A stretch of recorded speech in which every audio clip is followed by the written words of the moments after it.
Welcome to the lecture on Behavior Management Part 3. This is the concluding part of the Behavior Management lecture series, which started off with Behavior Management 1. My name is Dr. Fawaz Siddiqui from the Department of Pediatric Dentistry, and in this presentation we will be looking at the pharmacological behavior management techniques. The intended learning outcome for this presentation is that at the end of the session, you will be able to define behavior management and discuss in detail about various behavior management techniques in children. And this we are going to talk about pharmacological behavior management techniques and of course apply various behavior management techniques in child management. So we will be looking at some of the theoretical knowledge that we need to possess in order to apply the information in practice. So let's begin. Let's take this case study for example. A mother reports with her 3-year-old daughter with the chief concern of black discolored teeth of her child. The child has strong separation anxiety, so that the mother cannot be separated from the child and the child cannot sit independently on the chair. And during the examination, the child exhibited Frankel's definitely negative behavior rating. The social history says that the mother is a factory worker and cannot take time off from work to attend the dental treatment for her daughter. So if you see in the clinical picture, you have a lot of deep carious lesions in the posteriors. In the anteriors are also deep carious lesion with remaining root stumps. So it's got a very severe early childhood caries. And in the patient who is as young as 3-year-old with strong separation anxiety and Frankel's definitely negative behavior rating, it would be difficult and very time consuming to treat this patient in an outpatient uh, situation. And because the social history says the mother is a factory worker and cannot bring the child for frequent dental treatment, this necessitates that we look at some procedure where we can complete all the treatment for this patient in a very short time, and so that the efficient and effective dental care is provided in minimum time for the sake of mother. So discuss the behavior management techniques to deliver an effective and efficient dental care for this patient. So how are we going to do it? Because the non-pharmacological technique will require this child to first start communicating with us, then the child has to understand and follow our request, and then we can continue the treatment. But then this will be very very difficult for a young child with who is 3 years old and who's got a lot of dental procedures to be performed under local anesthesia. So how best can we do this? We can do this by using pharmacological behavior management. So pharmacological behavior management essentially means that we introduce a drug to the child, okay, which calms the child, which gains cooperation from the child, and this we can do in two ways. One is by using sedation, which is called as conscious sedation. The other one is by using general anesthesia. So let's see let's see more about these two topics. Before we go into the detail, we must understand, because we are interfering with the child's physiology by introducing a drug into the system, we must have some background information on the differences between a child patient and an adult, because the physiological response of a child would be a little different from the adult. And the reason is, for example, if you see here, the basal metabolic rate in children is much more higher, and therefore there is an increased oxygen consumption. So they have an increased heart rate and increased respiratory rate. Children have increased heart rate and increased respiratory rate. The respiratory capacities are less, and hence when apnea or inadequate ventilation occurs, children develop hypoxia very very fast. Okay, so and this could be a life-threatening situation. Children have narrow nasal passages. They may have hypertrophic nostrils and adenoids and tonsils with a large tongue with a greater salivary secretion.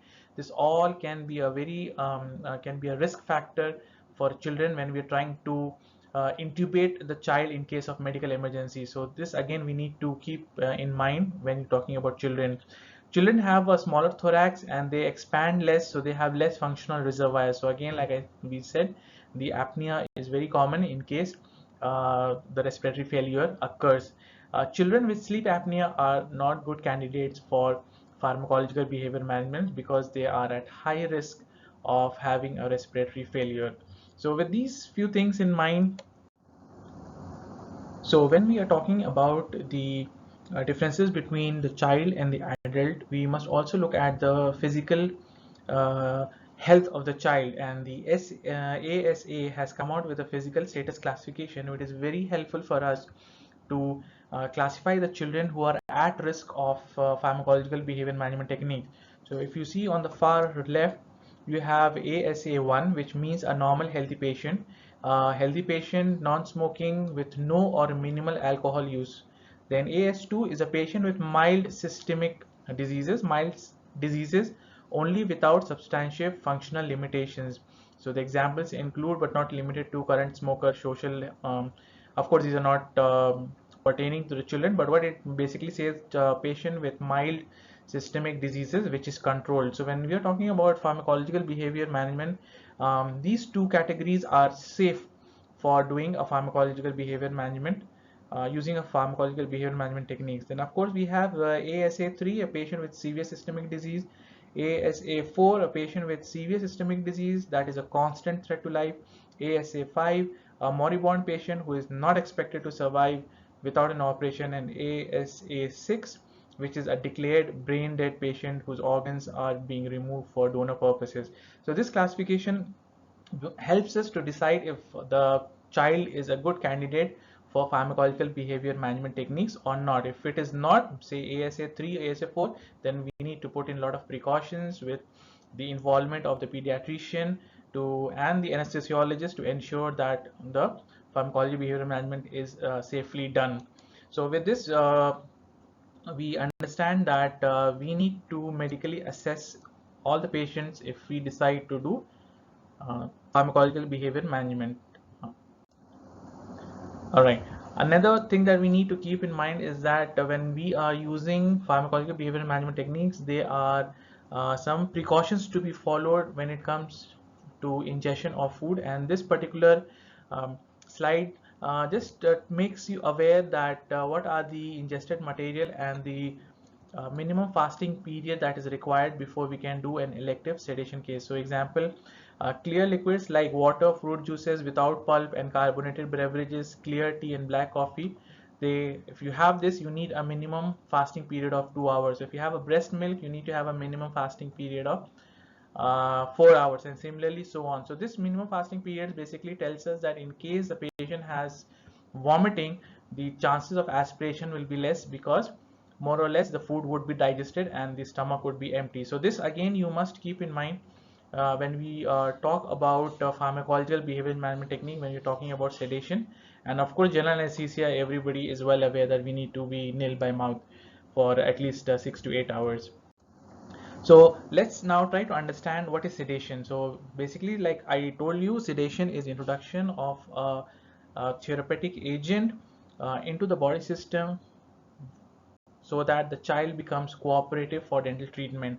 And the goal for this sedation is to guard the patient's safety and welfare so that the patient does not is harmed in any ways, and minimize physical discomfort and the pain that the child may have a physical discomfort. For example, if you're giving a local anesthesia for an uncooperative child, you will have physical discomfort or physical restraint and pain. Then to control anxiety, minimize psychological trauma. So some children, while undergoing extraction under local anesthesia, they feel traumatized by the experience and they develop fear of dentistry from that particular time onwards. So we can use sedation to minimize that psychological trauma, and we can maximize the potential for amnesia. So when you're using sedation, there is some memory loss during the sedation, which is called as temporary amnesia. So we can use that amnesia for our benefit. Then we can control the behavior and the movement of the child so as to allow safe completion of the procedure. Not only safe, but also fast completion of the procedure, because the child is not moving, there's less communication, so we can proceed at a much faster pace when we are trying to complete a procedure. And then of course the last goal of sedation is, once you're given sedation, return the patient to a state in which safe discharge from the medical supervision as determined by a recognized criteria is possible. That means how the patient arrived at your clinic in the same physical status, in the same mental status, he should leave your clinic after sedation. So this is one of the most important goals of sedation, that we must always remember. The patient must come back to his preoperative cognitive awareness and physical health. So therefore, to decide whether to give sedation or not to give sedation, there are some consideration to take. For example, alternative behavior guidance modalities. So is sedation really required? Is there any alternative to the sedation? Then the dental needs of the patient. Do we need to sedate a patient who is just need a 1 or 2 fillings or just need a topical fluoride? The effect on the quality of dental care. So if you're doing a complex treatment for the child, maybe you want to sedate the child and get that extra cooperation to perform a very high quality dental care, which is essentially a complex treatment for that particular child. Going for a long procedure, then we need to think of giving a sedation to improve the quality of care. Then the patient's emotional development. Obviously, the patient who is not emotionally developed to understand why the dental treatment is done, maybe sedation would be a good choice in those patients. Then the patient's medical and physical consideration. A patient who is medically unfit for sedation should not go in for sedation. So therefore, we need to put a consideration on the medical and the physical health of the child to decide if we can that the child can undergo sedation. So what are the basic indications and contraindications for sedation? So let's look at the indications.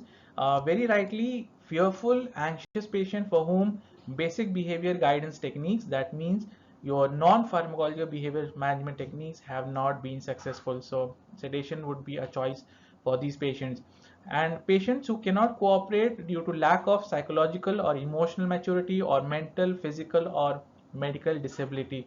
So you can have a lot of children with mental who are mentally challenged, children who are having autism, children who are having Down syndrome, children who are, you know, mentally and emotionally not developed. So those all can undergo sedation. Then lastly, patient for whom the use of sedation may protect the developing psyche or reduce medical risk.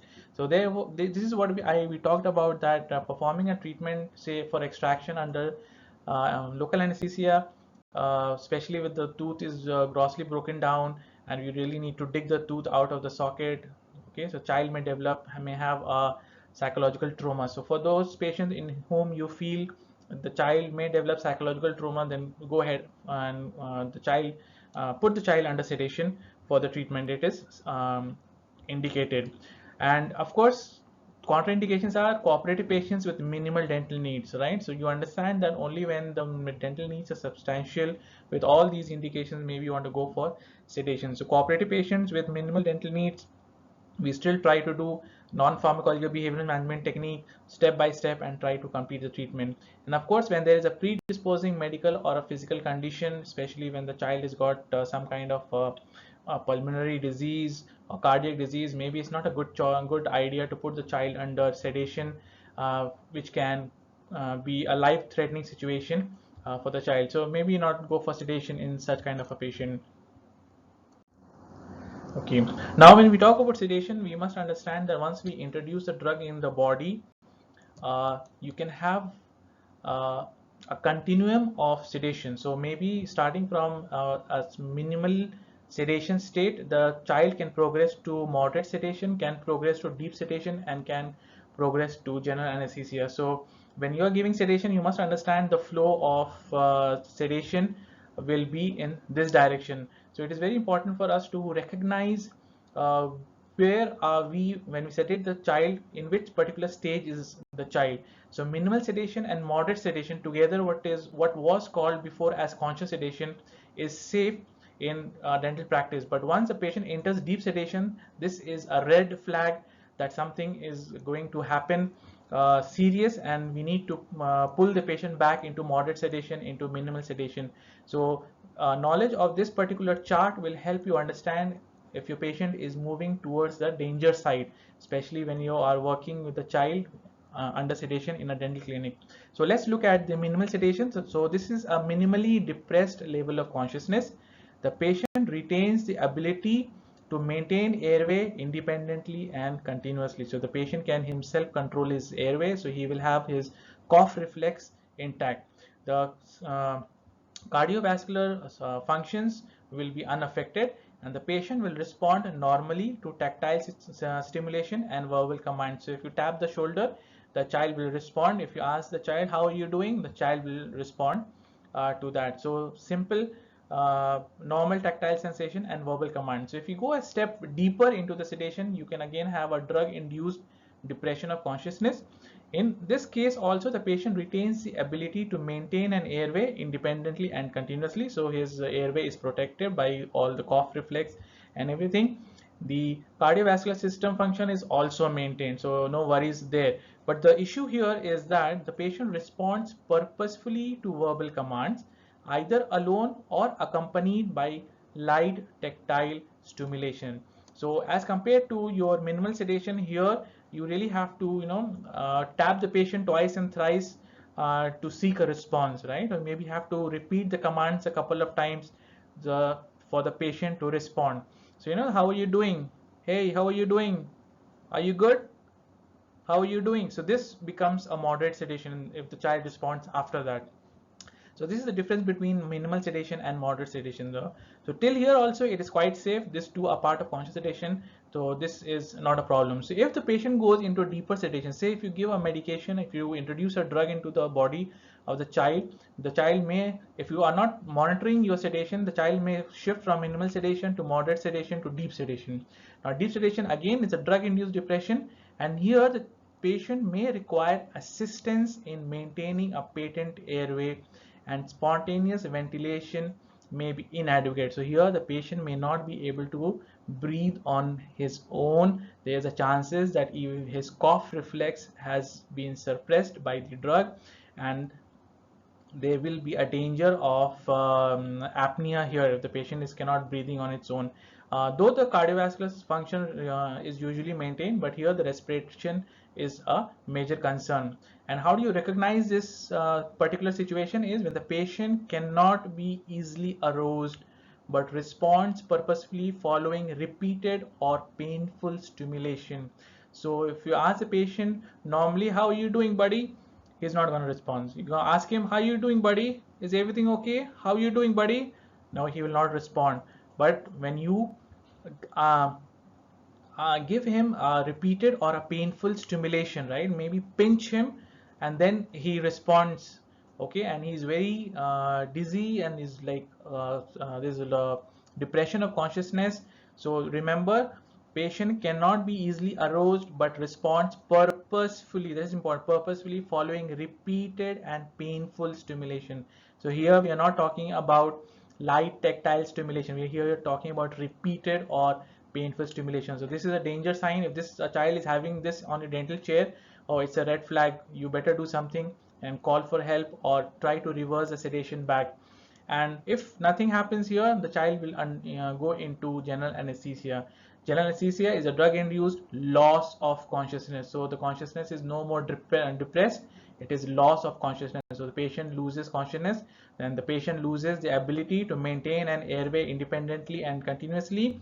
And we need to provide positive pressure ventilation. That is, with the umbo bag, we have to ventilate the patient, and this is definitely a very dangerous situation if this patient has an on your dental chair.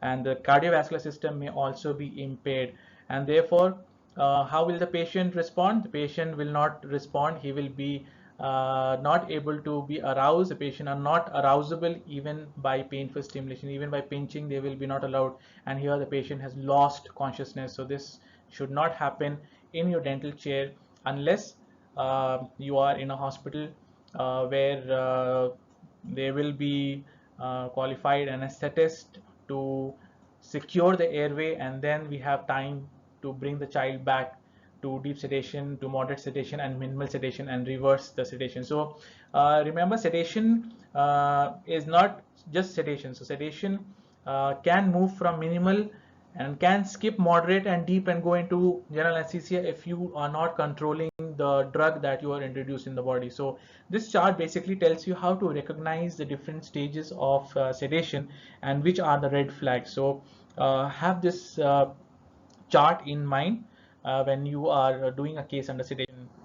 Of course, this Nowadays, in the era of medical legal problems, it is very important that you document everything when you take the child under sedation or under pharmacological behavior management. But we here we talk about sedation. So informed consent from the parents, very important, and this has to be documented before you start the treatment.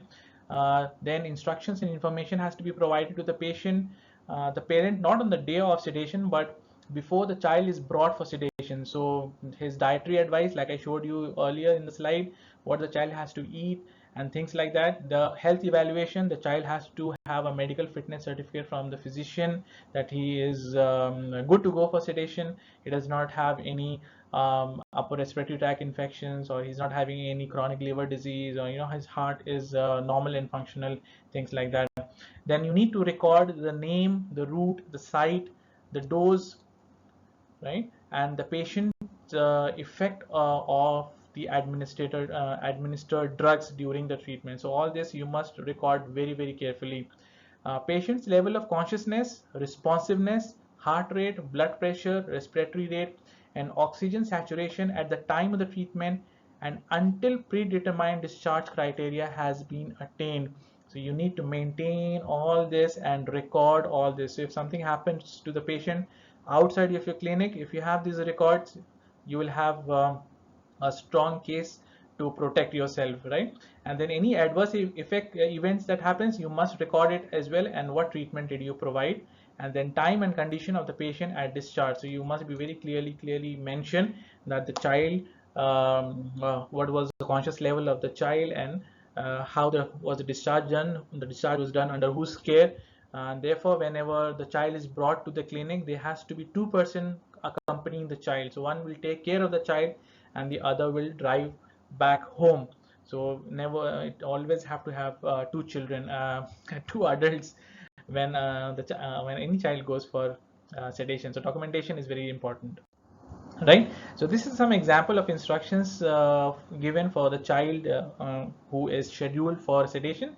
So if you look here, there's something eating and drinking instructions, some activities, plan the child's sleep and awakening times to encourage usual amount of sleep the day before the sedation.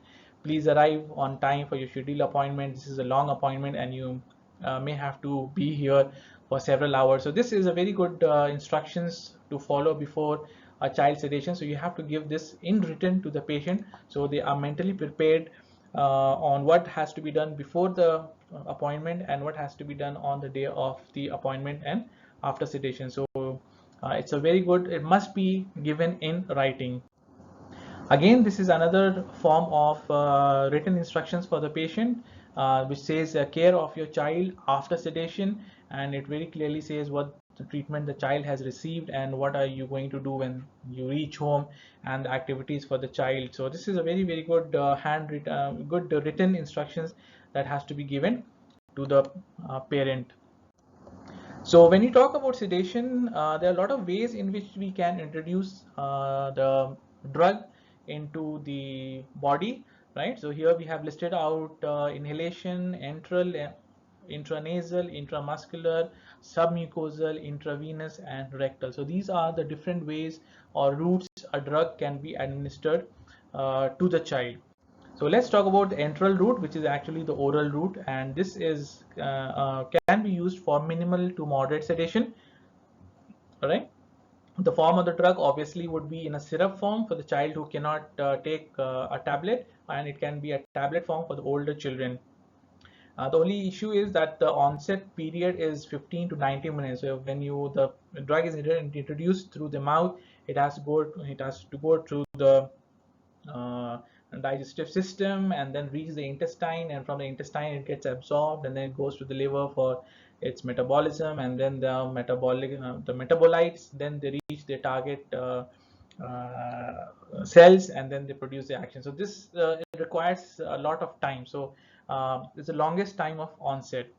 But there are certain advantages for enteral route, and the advantages are the parents can administer the medication themselves. So the parents are told that you can give the medicine to the child 1 hour before you reach the clinic. So before 1 hour they reach the clinic, they can administer the medicine at home, and by the time they reach the clinic and the things are set up, the medication has already taken effect and the dentist can continue. The medication can be administered prior to the dental treatment, so there's no time wasting for the parent. And the medication, for example, the medicine is given by the dentist in the clinic, and then the parent has to wait for a 90 minutes, say 1 hour, 1.5 hours for the effect of the drug to kick in. So again, there's some time saving there, and because this is a drug, no injection is there, so it's not a fear producing route of administration.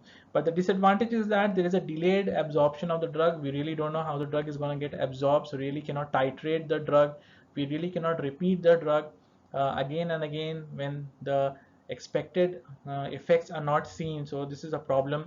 There will be reduced absorption of the drug from the gastrointestinal system, especially if the stomach and intestinal motility are reduced or there is a presence of food in the stomach, so the absorption will be affected and therefore the effect of the drug may not be seen completely.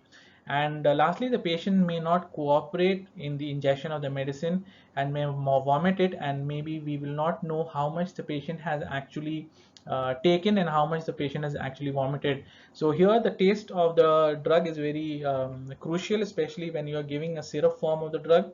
It really matters that the dosage is proper. So sometimes the patient is given the medicine, say in a syrup form, but say 5 ml, but some of the drugs keeps sticking on to the measuring cup, which does not enter the body, and therefore it's very difficult when you're giving a syrup to exactly say that 5 ml has been given.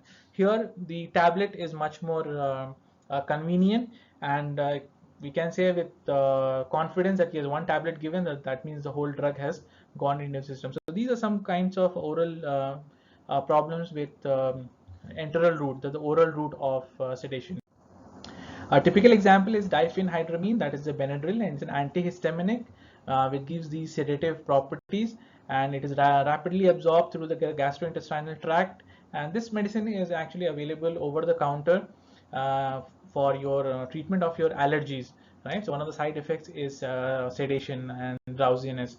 The peak effect of this drug comes in 1 hour, and the effect remains for 4 to 6 hours. And the dose, of course, is 1 to 1.5 milligram per kg, and maximum single dose should not be more than 50 milligrams. So this is one of the most common drugs that can be used as an outpatient, depending on the expertise of the dentist who is in charge of conducting or managing the sedation, oral sedation. The other one that is now very frequently used is the intranasal route, and midazolam is being used very commonly for this kind of sedation. The dose of midazolam when you're used for intranasal route is 0.2 milligram per kg to 0.3 milligram per kg. And if the patient does not show a significant sedation in just 5 to 10 minutes, you can repeat the dose of the midazolam through the intranasal route. The average time to peak plasma concentration and maximal effect is in just 10 minutes. So it's really, really fast. And this has been used quite frequently in children who have traumatic injury to their teeth or in their mouth where suturing is required. So this is a very good route of sedating the child. The recovery time is approximately 30 minutes, which is also very less, with the degree of sedative effect similar to that obtained with intramuscular administration. So more or less, it's a very, very safe route of sedation. Therefore, the advantage, like I told you, the onset is in 10 to 15 minutes and relatively simple, painless procedure. So here, if you can see in the diagram, this is how the syringe is with the amount of midazolam taken according to the weight of the child, and this is a spray that happens because the nasal mucosa has got a lot of thin lining and the blood vessels are quite close to the thin lining. The uptake of midazolam through the intranasal mucosa is high, so this is how you put it into the nose.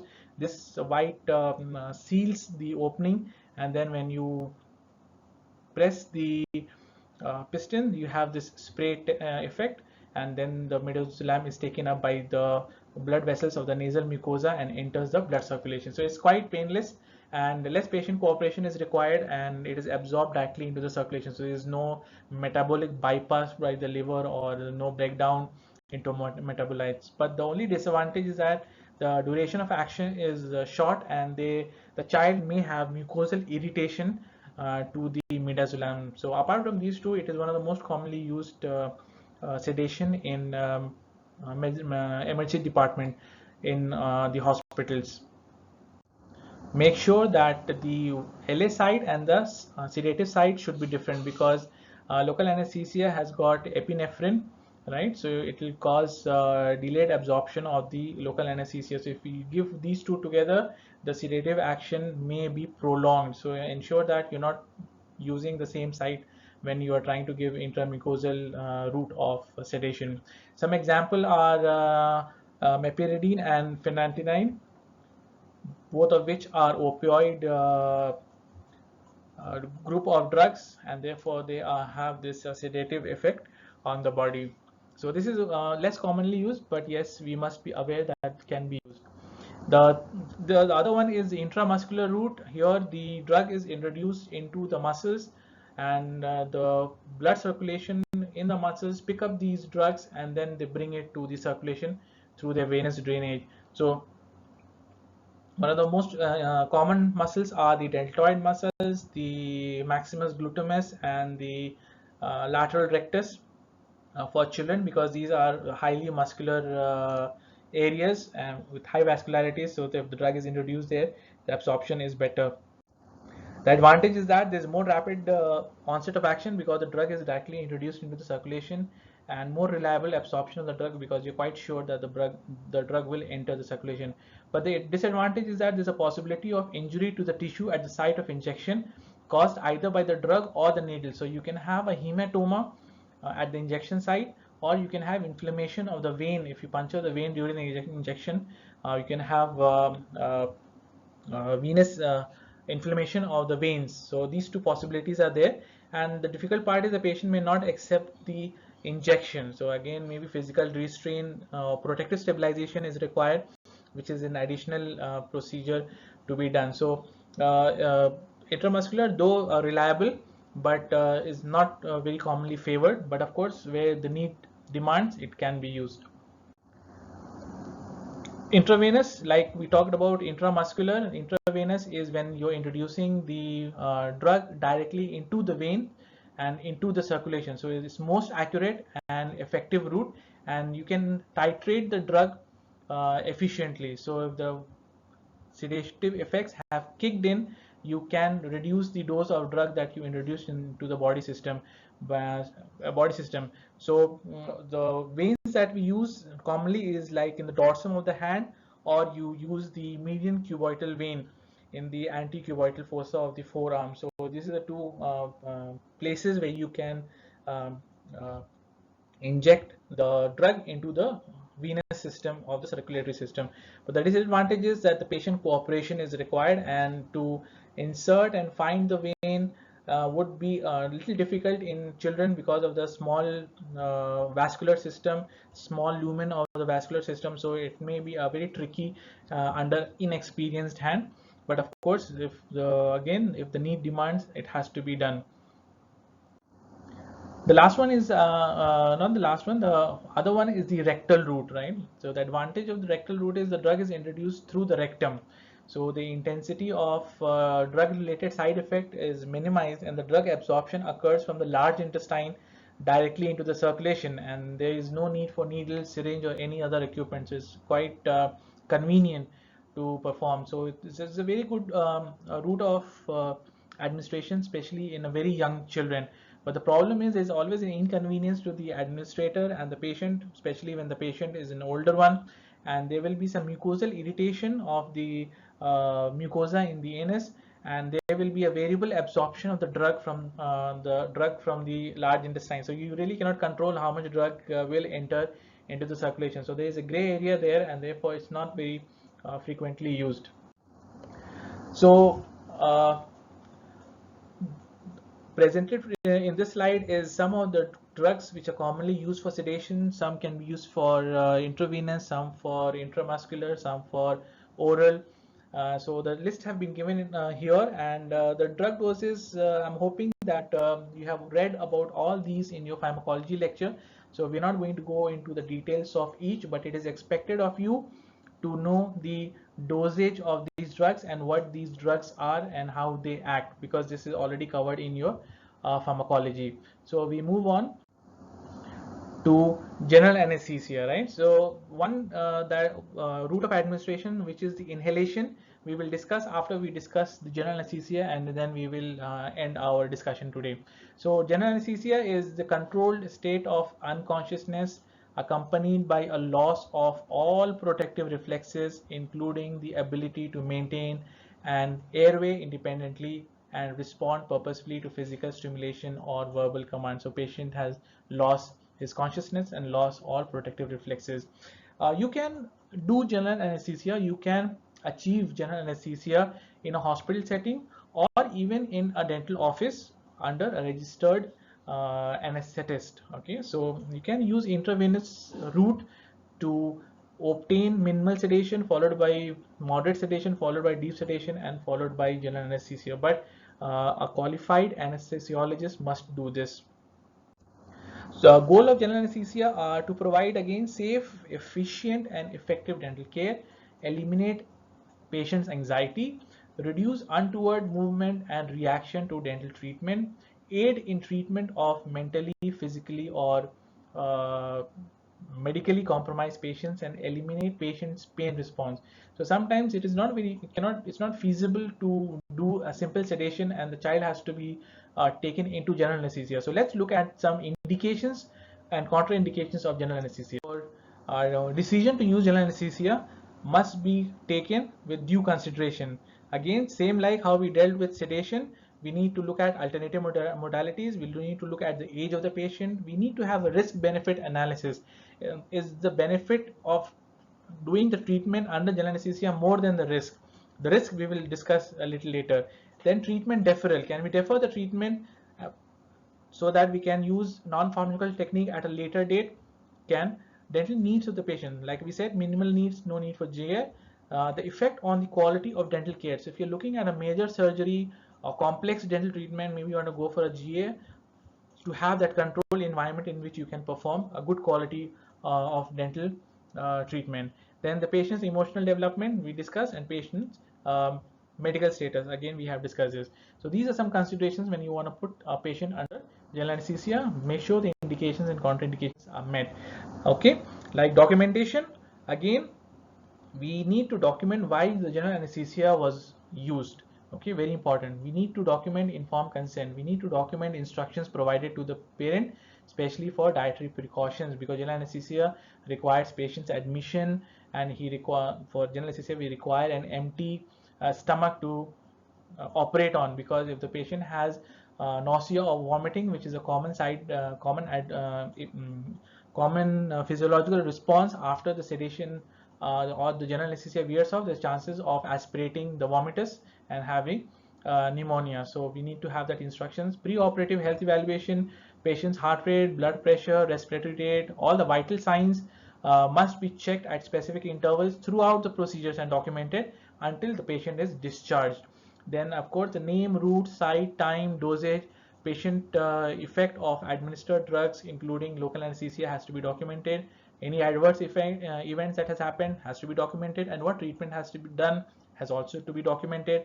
And then discharge criteria have been met or not met, and time, condition of the patient at discharge, and to whose care the discharge is occurred, all of this has to be maintained. So some of you, when you finish your BDS and when you're working in the government sector, you will be posted in pediatric dentistry department in a general hospital, where you may be asked to do the documentation part of the treatment done under general anesthesia, where you have assisted the case. So you must remember all these so that you are safe, and from medical legal point of view, you are safe and your operator is also safe.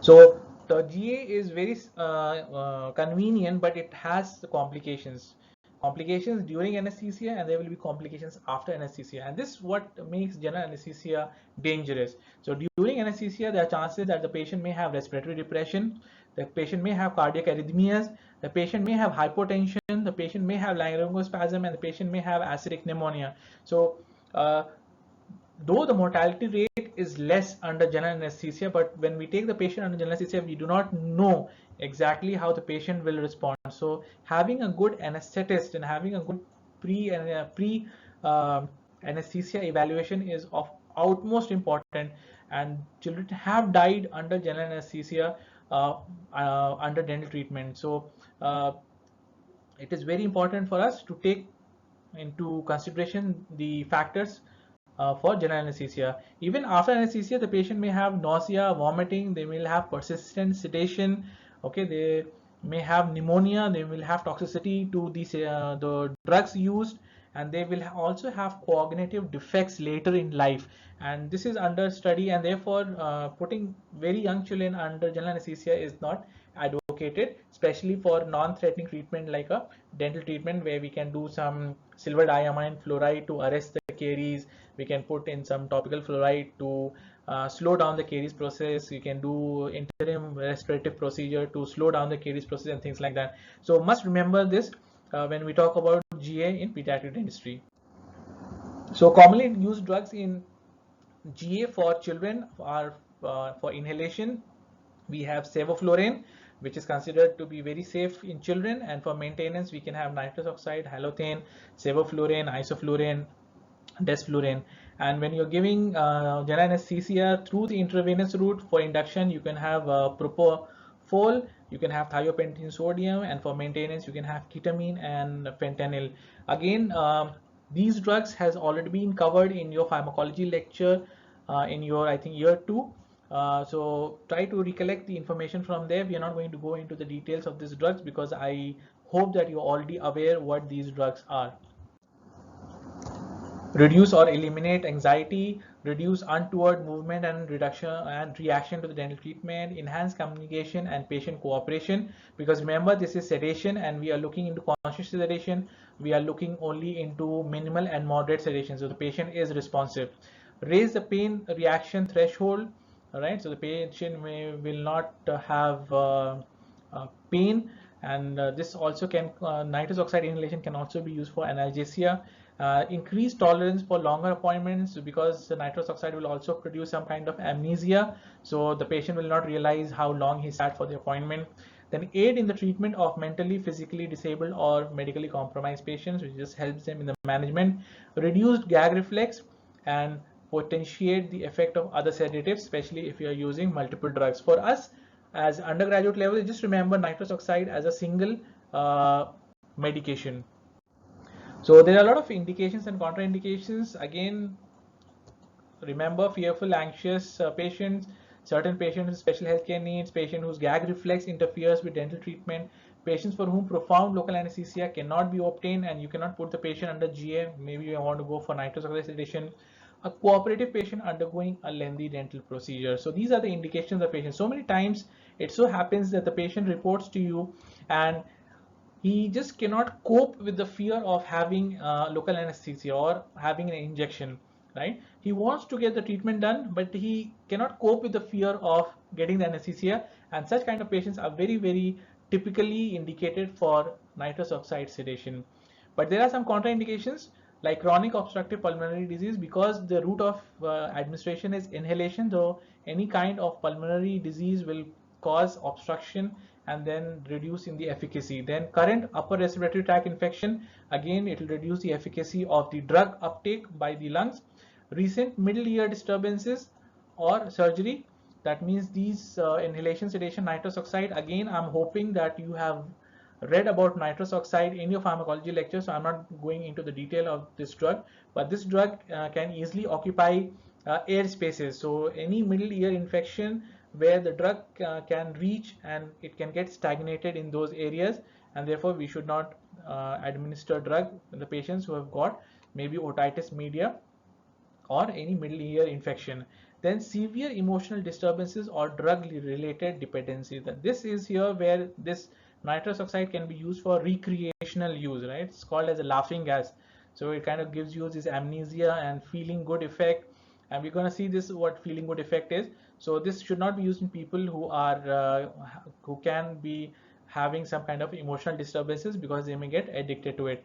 Then first trimester of pregnancy, the studies have found that there's an increased rate of abortion in dental health care workers who are working in the clinics where nitrous oxide is used frequently, and then the pregnancy normally gets aborted. So we should not use in patients who are in their first trimester of pregnancy. I'm talking about the adult patient, but of course, if your clinical staff is pregnant, maybe not expose them to nitrous oxide. Then treatment with bleomycin sulfate. This is anti-neoplastic agent, and this agent in presence of oxygen can cause pulmonary damage. So if the patient is having a treatment done by bleomycin sulfate, which is an anti-cancer drug, nitrous oxide oxygen sedation should not be used. Then you have this reductase deficiency, again with cobalamin vitamin 12 deficiency. My tongue is slippery. They can cause RNA defects in the metabolism of in the construction, or not the construction, in the making of RNA. Okay, the nitrous oxide can produce defective messenger RNA, so you can have a problem with your cell structure there. So these are some contraindications for your nitrous oxide oxygen inhalation sedation. So the patient assessment is make sure there's no allergies, and if there is an allergy or adverse effects with the nitrous oxide, you must document it. Any current medications, including dose, time, route, and site of administration, just to make sure the child is not having any other medicines like even like diphenhydramine, which can itself cause sedation. So for those medications, we must be aware.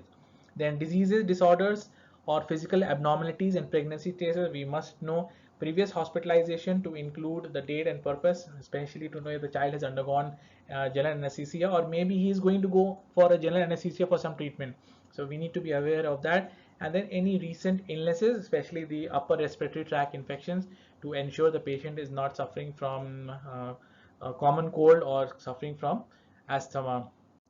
So once everything is all okay, we continue with the technique of nitrous oxide oxygen administration. So what you do is you have to initiate the procedure with non-pharmacological behavior management techniques.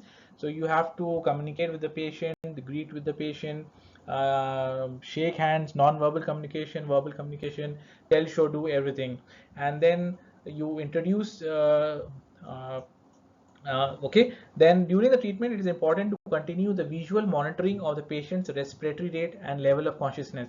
Like I told you, respiratory rate and level of consciousness. So it's a very good idea to put a pulse oximeter on the patient, which can measure the heart rate, the oxygen saturation of the patient, which can give you an indication of the respiration of the child, and of course the level of consciousness. So you know what was the level of consciousness the patient was brought into the clinic, so that when the patient leaves the clinic, he should be in the same level of consciousness.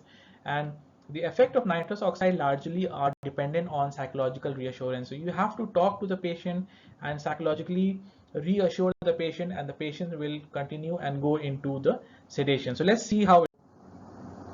Select the nasal hood which covers the nose with no leakage. Then start administrating 100% oxygen at the flow rate of 5 to 6 liters per minute for 2 minutes. And this is here where you see your reservoir bag inflating and deflating. And here you can make out that it should not be over inflated or under deflated. So it should be normal deflated and inflated. Then once you are done with 2 minutes with 100% oxygen, you have to now increase the nitrous oxide concentration in an increments of 10%. All right, and wait for 30 seconds for the effect of nitrous oxide to take place. And when you're doing this, make sure you do not exceed 50% of nitrous oxide concentration. And some of these machines, nitrous oxide machines, they have their limit that you cannot give patients more than 50% of nitrous oxide. So that's a safety feature of the machine. So remember, you should not exceed 50%. So of nitrous oxide. So when I say 50% nitrous oxide, the other 50% is oxygen, right? So you never reach 50%. And all during this time, you have to talk to the patient, reassure the patient, ask the patient how they are feeling. Because when the patient feels giddy, floating on a cloud with the tingling of digits of the hands and the toes and sagging eyelids with a distant gaze, that is a time when you have to give LA to the patient. right? So you must talk to the patient and how they are feeling, and once you get these feelings from the patient, because the patient can respond, he's in minimal sedation or moderate sedation, you have to give your LA. So once you give your LA, you can reduce the nitrous oxide concentration to 30% or even lower, just to maintain the patient under minimal sedation, and you can continue the treatment. Because the LA is a traumatic procedure, there you have to have the patient showing all these signs of sedation. So once the LA is given, reduce the nitrous oxide concentration to 30% or 20% and make a note of it, so that for the next time you know that the maintenance dose for nitrous oxide for that particular patient is say 15%. It's okay. Different patients will have different reaction to the nitrous oxide, and you continue with your treatment. So once so you can decrease your nitrous oxide during easier procedures like restoration, or you can increase nitrous oxide during more stimulating ones like extracting a grossly carious tooth. So ensure that you never go beyond 50%. And once you are done with your treatment and you have to terminate the nitrous oxide flow, remember you need to give 100% oxygen until the patient has returned to the pre-treatment status. Because the nitrous oxide enters the body through the lungs, it is expelled through the lungs. Okay, so we'll see why this 100% is required a little later. So the patient will regain his consciousness pre-treatment in 3 to 5 minutes, right? And when that is done, you can stop giving oxygen, 100% oxygen, but 3 to 5 minutes is compulsory. So this is how it looks like. This is how the patients will have a distant gaze looking at the ceiling, and then you ask him how you feeling, and he will tell you I'm feeling like I'm floating, okay, or my fingers are feeling funny. So that's the time you have to give the child LA. So you ask the child, can you open your mouth for me? The child will open the mouth for you, and then you introduce the LA. And once the treatment is done, the child will have no memory of having received an LA at all, and he will be like, what happened? Was I asleep? I know these things will happen. So this is very good for young children, especially you see here the child will cooperate for treatment, and it is one of the most commonly, most safest route of sedation in the world. Again, monitoring has to be required. When you're doing monitoring, you ensure that the patient's the response of the patients to command during the procedures, and this serves as a guide to their level of consciousness and breathing. So always need to communicate with the child. Don't think the child has is sedated and you can continue your treatment unabated. No, you need to communicate with the child all through the treatment. You have to keep talking to the child.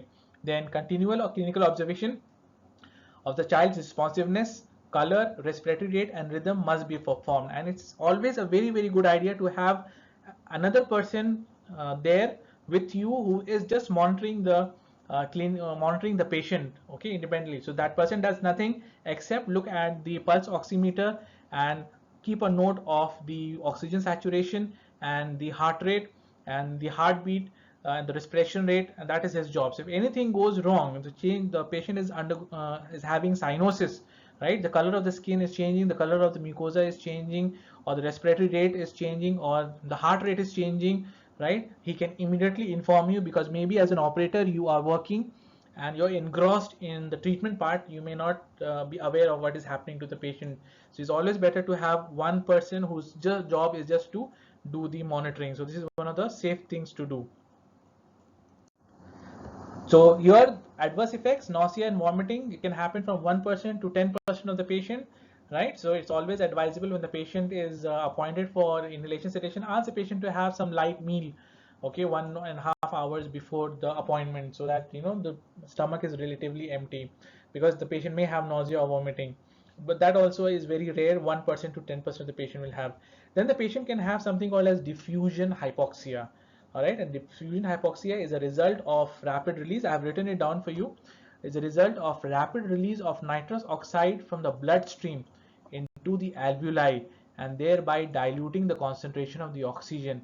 And this may lead to headache, disorientation, and nausea, and can be avoided by administering 100% oxygen once the nitrous oxide flow is terminated. So nitrous oxide moves very quickly into the alveoli, and if the concentration gradient is reversed, it will very quickly leave the alveoli, and when it's leaving the alveoli in large numbers, the oxygen uptake by the alveoli is disturbed, and therefore you have to give 100% oxygen for at least 3 to 5 minutes to ensure that patient does not develop diffusion hypoxia. So what would be the signs of diffusion hypoxia? The patient will have headache and disorientation once you stop the nitrous oxide. So remember, give 100% oxygen for at least 3 to 5 minutes once the nitrous oxide flow is terminated. Then long-term exposure of nitrous oxide used as general anesthesia has been linked to bone marrow depressions and reproductive system disturbances. So it's not all rosy. Whenever you're using nitrous oxide, it's a wonderful inhalation sedation agent, but of course you need to take care of your occupational hazard also. So you have to ensure that the nitrous oxide is not released into the circulatory system of your operatory. So whatever extra gas is breath out by the patient is scavenged and taken into the scavenging system away from the operatory, so that we don't have exposure to nitrous oxide. So in this slide, I have listed out how the different concentrations of nitrous oxide will produce what kind of physical symptoms. So a nitrous oxide in the concentration of 10 to 12 will produce a tingling sensation and sensation of warmth. From 20 to 40% concentration, the numbness will be there, floating sensation on the cloud, dissociation, euphoria will be there, and this is the time when you have to give your local anesthesia. Then 40 to 60% the patient will go into a dreaming state and he will laugh. That is why this nitrous oxide is called as laughing gas. The patient will have sweating, giddiness, loss of eyelid reflex, and uncoordinated movement. So this is not where we need to go with the nitrous oxide. So that is why you need to increase the concentration of nitrous oxide in the increments of 10%, right? So very gradually, and you wait for 30 seconds for the effect of nitrous oxide to kick in before you increase another 10%. So at the level you get this numbness and floating sensation, that is the cue for you to give your local anesthesia, and then you can reduce the concentration of nitrous oxide to maintain it in a maintenance phase. So peak effect is within 3 to 5 minutes, so it does not take very long. Now here the question is the titration. Because it is through the lungs, the titration of the drug can be done very efficiently. And when you talk about titration, even the intravenous route of sedation can be titered, right? But here, if you compare the two, nitrous oxide can be titered better than the intravenous route. But here again, it depends on the situations where you need what kind of drug, because what kind of procedures you are doing. So remember, both of them can be titrated very well. Titrated means the doses can be adjusted according to the effect that is shown by the patient. So you can increase or decrease the amount of medicine or the drug that you're introducing into the body. Again, when you're doing nitrous oxide, you have to document everything, informed consent, instructions, and you have to record the indication for use of nitrous oxide, oxygen inhalation sedation, nitrous oxide dosage used, percentage of oxygen use, percentage of nitrous oxide use, the duration of the procedure, and post-treatment oxygenation procedure, just to make sure the patient does not have diffusion hypoxia. So documentation is very, very important, because it goes into the writing what has been done. So medical legally you are safe, and if you practice documentation, you will be safe operator anyways, because you know exactly what things you have done, what things you should not be done. So with this, I end this session on the behavior management, the pharmacological behavior management techniques, and I want you to spend a few minutes to recap the main headings that we used in this slides. And it's quite funny when you do such kind of things, when you show the needle to the patient, the young patients who are already fearful of what is going to happen, and when they look at this needle, and then they will get needle phobic. And one of the indications for using a sedation commonly is patients who are needle phobic, and you have to go in for one of the forms of sedation. So if asked a question which is the best form of sedation for general dental practice, I think inhalation sedation would be the best answer, because once you use intravenous sedation, uh, any kind of medical emergencies can arise, and therefore as a general uh, guideline, anybody who is using sedation using pharmacological behavior management techniques, where you're introducing a drug into the body of a child, you must be skilled in reviving the child in case any medical emergencies happen. So clinical training is very important before you use it in your own clinic. Okay, so with this I end my presentation, and I wish you all uh, a very good day ahead. Bye bye.